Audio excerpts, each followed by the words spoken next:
watch film. Don't worry, we got you, Coach. Ooh, I'm hungry. We got you, Coach. Where's my visor? We got you, Coach. Looking for a mortgage team that has your back? That team is Southeast Mortgage. We got you. On with Coach Smart, and I think, as you know, the Foley Field press box is open for you to work. Raise your hand if you have a question. We'll get the remote mics to you, and a reminder, please no live streaming. All right, we'll be hitting the road again, going to a tough place to play in the SEC, which they all are. This is one of the challenging ones. They got a great environment. Mark Stoops has done an incredible job there with the program, coming off a tough loss, against Vandy, and I know we'll get the response from them that you would expect out of a team that's the quality of Kentucky. They've done a tremendous job the last 2 or 3 years with what he's done with their program. He's built it through keeping players there, developing players, extremely physical and tough. When you ask our kids over the last 2 years what the most physical game they played in, to a man, almost every one of them talks about how physical the Kentucky game was 2 years ago up there, and then at our place last year, where they went on a 20-something play drive against our defense to end the game. And their defense is one of the tops in the conference year in, year out, but that way this year as well. So great challenge for us to go on the road, tough environment, day game, and looking forward to the opportunity.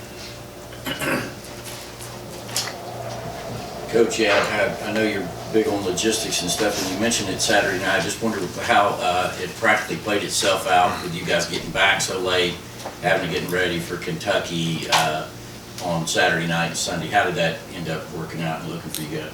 I think we got back around 1:30, back into Athens, and then yesterday was business as usual, prepared for Kentucky. Kirby, Chris Rodriguez is coming off of one of his best games of the season. Just what makes him such an effective running back and the challenge he presents? His willingness and love for contact. He seeks and cherishes contact, and it's it's that time of year where you watch defenses across the country and people turn down contact. They turn down hits, and we make a point to try to show it to our guys that as the year goes, tackling gets worse and worse and worse. Are we going to be bit by that contagious bug of lack of a willingness to thud and tackle people, especially a guy that loves it? I mean, he seeks it. He wants to hit you. And one of the most physical runners I've seen. It just seems like Kentucky always has that guy. Snell, Benny was that way. They're just it almost feeds to their personality. And you watch it and you're like, well, how did he get through that tackle? And you don't really know because he just keeps going when people hit him. And great challenge to be physical with this guy and match his love for contact. Kirby, weekly request for update on A.D. Mitchell, and also specifically on, just to be clear, did he aggravate the high ankle sprain when he came back against Auburn, and that's why he's been out since then? Can't say that for certain. The MRI and the X-rays don't show that anything was done then. He felt like he might have tweaked it some, and that slowed his progress some.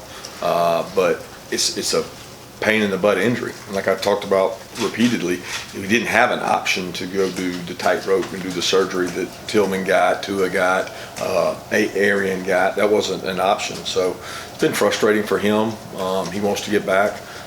He works really hard at it. He was better last week than he's been every week previous. He actually got to do individual drills last week and did some things, but he's still not, or at least last week. I don't know where he is this week because I haven't seen him yet. But he was not where he could come out of breaks and do the things required to play receiver, and that's tough. So he stayed here. He got extra rehab here. Felt like he got a little better rehab here, not having to be on it, all weekend and during the game. And so we're again hopeful to get him back this week, but it'll be day by day. Kirby, y'all have won the East 5 out of 6 years. Just from your perspective, what does it take to sustain that kind of success through multiple recruiting classes, multiple different teams, that kind of thing? Well, it takes consistency in performance. It takes a commitment to excellence from your entire administration. It takes physicality in this league. It takes a really mature team to manage every game like it has a history and life of its own. And that's what it takes, but it's not the be-all and end-all to just win the East. There's a lot of things left out there for this team to do. Coach Harris mentioned coverage recognition is what he felt was one of the bigger improvements he's seen from the wide receiver corps as the season moves along. Kind of what's been your view of that this year? As far as what's the improvement? Yeah, as far as coverage recognition, he mentioned that as being one, he felt was one of the, being able to recognize quickly what the defense is trying to do. Yeah, some routes that affects the route, some routes it doesn't. It depends on what kind of passing game we're calling. So yeah, that's really just an experience quality. The more you experience it, the better you are at it. It's kind of like a defensive back recognizing a route. The more you see the routes, the more you recognize them. Same way for receivers. The more you see the coverages, the more you see the things you've got to do to attack them. But some coverages doesn't matter. Man's man. So you don't have to recognize man. You got to be able to go beat it. I think VMAC and Coach Munkin have a lot of experience developing guys in that area. Yeah, two questions here. One, anything new on Javon Bullard? And two, what kind of challenges does playing a guy like Levis, who's so physically gifted, present to your defense? Bullard has a lower leg contusion. It's like below the knee. I think he's going to be fine. I think he was limited a little bit yesterday in some of the workout stuff they did, but we fully expect him to be able to play. I haven't seen him practice. I haven't seen him myself, so we'll see more today. As far as Will Levis, this guy's got a bazooka for an arm. He can make all the throws. He's a really good athlete, and he's physically and mentally really tough. He's wired that kind of way to compete against you. It's not like he's going to shy away from contact. He doesn't get flustered by rush. I mean, he's not afraid of standing in there and taking shots, and that's one of the number one qualities of a quarterback. Can they stand in there and be unaffected? And he has been. He's shown that, and he's actually shown the ability to break tackles and make plays out of the pocket. Kirby, I was going over some of Mike Leach's post-game comments, and he was crediting your defensive line, which has been a hallmark of your defenses all the way back to Alabama. And he said that not a come up the field group, a pull and yank group. And then he also said that you're good at transitioning. When he talks about the transitioning part, what is he referring to? And as far as the way you coach these defensive lines, can you go into some of the details of what he's explaining there? I don't know what he means by the pull and yank. I would think he means strike and attack, because that's what we do with our defensive linemen. We strike, attack, and then get off blocks. It's block protection more than it is anything else. But transition could mean many things. Do they cover down hard when you throw a screen? Do they transition to go cover down, or do they transition from a run play to a conversion of transition to pass rush? That's what a lot of defensive guys call transition, is can you convert from I'm playing the run to now I'm playing the pass? But I don't know without asking him exactly what he meant. Kirby, Kentucky's pass defense has been one of the best in the conference. Just what stands out about how they've played the pass throughout this year? Well, their entire defense has been one of the best throughout the conference, and they have been consistently every year. Let's be clear, because they have really good defensive coaches. Coach Stoops very involved. Coach White does a tremendous job. They're very consistent because they're physical. They don't allow you to get the run game going. They play a lot of odd front, which makes for really tough sledding in terms of large human beings being inside. You don't move and displace them very well. They're very multiple in coverage, so we've had them on tape multiple times. I know going into Tennessee, Mississippi State, you find yourself watching Kentucky a lot, and have a lot of respect for what they do defensively and the players they have that do it. They do a great job. Kirby, when you talked a little bit about this the other night after the game, but when you're striving for perfection, day by day, week by week, season by season, what are some of the things that, that have been effective for you to keep these guys wanting that, knowing it's always going to be not out of reach, but that's what you're striving for? And is there anything about this group in particular, coming off a national championship, that seems to have maintained that hunger? Like I said, you spoke to that a little bit the other night, how tough that is people don't realize to, keep it going day by day. Yeah, it's the pitfall of every profession or everything people do in society is being able to repeat habits.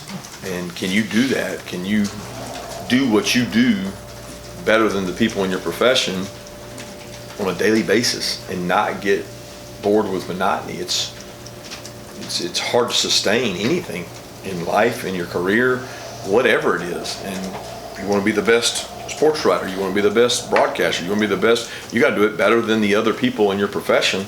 And you got to do that by recreating yourself, by consistently outworking someone. And sometimes people get comfortable. And when you get comfortable, you're not always at your best. And we're trying our best to be at our best. That's our job. And the challenge is, how do you do that better than the team you're up against?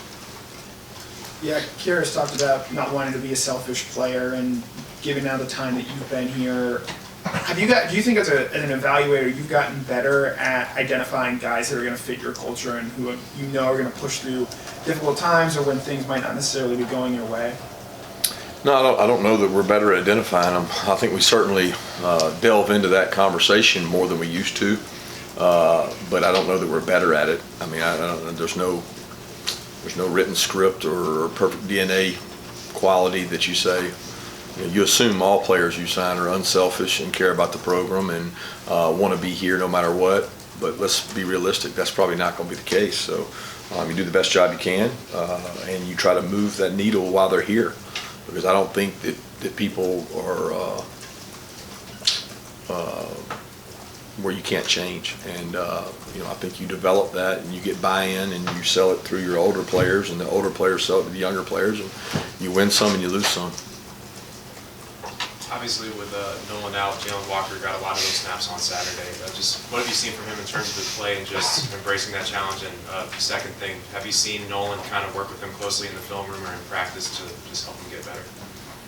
Yeah, Nolan's been a tremendous asset for us. The snaps that you're referring to on Jalen really weren't anything to do with Nolan's. Nolan's is with Robert Beals, but Jalen has developed and is getting better, and still got a ways to go. And he'll be the first to tell you that he's got to grow and get better. He did get more opportunities the other night because of the passing situations that they were in. But he's got to do more of those opportunities. He's got to continue to grow. He has not taken what he does in practice to the field just yet. And he practices sometimes better than he plays, and he's got to get through some of that anxiety, and that's part of being a freshman. But Nolan's done a great job with all those guys. He's right there with them, teaching, cheering, being a leader. Kirby, over to your right. Going back 2 answers ago, you were talking about kind of staying at the top of your field, being the best, and you said that getting comfortable can be one of the biggest obstacles to that. At this point in your team's journey, in your team's season, how do you keep players from getting comfortable? Keep talking, recentering, coming back to the purpose and what we started all this about. And we did have the good fortune of not a lot of these guys were major parts of the run that went on last year, so it was new for a lot of them, and the energy and enthusiasm towards making a mark themselves and creating their own identity was the lead factor. In sustaining that is now we're getting in the fourth quarter. We're at the 15-20 yard line, like trying to go finish off the regular season, and that's got to be sustained. So far, they've had a good attitude, and they've approached each week independent of the previous. Kirby used the word connection a lot to describe the bond between these players, and I saw the clip of you talking to them in the locker room saying that they're the most connected group that you had ever seen. What are some of the things that you see from them that make you say that? Well, the reactions to good and bad. We say we're at our best when the worst happens, and that's where we want to be at our best. That's the spot you can be the most connected. It's easy to be connected when Lad McConkey runs 80 yards for a touchdown. I mean, it's hard to be connected when a guy misses you for a touchdown pass and you don't pout about it. A guy fumbles, a guy throws an interception, a guy gives up a huge pass interference. Where's your connection now when it's needed most? And that's the muscle that we like to say is our strongest muscle on our team. So if you got it, why not use it? And no reason not to use it if you got it. And I thought our kids did a good job of that the other night. Kirby, they said on the ESPN broadcast that Stetson was experiencing some right arm discomfort. Is that just the nature of 10 games into the season, or was there a particular hit he might have taken? Not real sure. No telling. Coach Trammell is one of these guys, I guess a program guy, maybe a way to describe him, been around a long time, had to kind of wait his turn to earn the position he's in right now. How much appreciation do you take for guys like that who are willing to kind of make that sacrifice? It's awesome. It's the consummate team player that has played his role and is playing his role now. Still doesn't play a ton of snaps, but he makes the most of the snaps he takes, and he has tremendous toughness, and he has tremendous buy-in to the way we do things.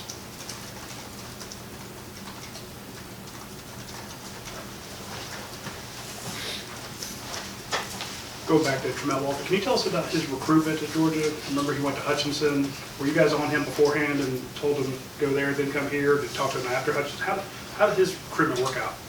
I thought he was a really good athlete from down there, and we'd seen him when we recruited Richard, and he needed some development, needed to go play some to be able to come in here and help us, and he was willing to do that. And he came in more ready to play than a kid from high school after being there, and he's done a good job since being here. Time for two more questions. Anybody?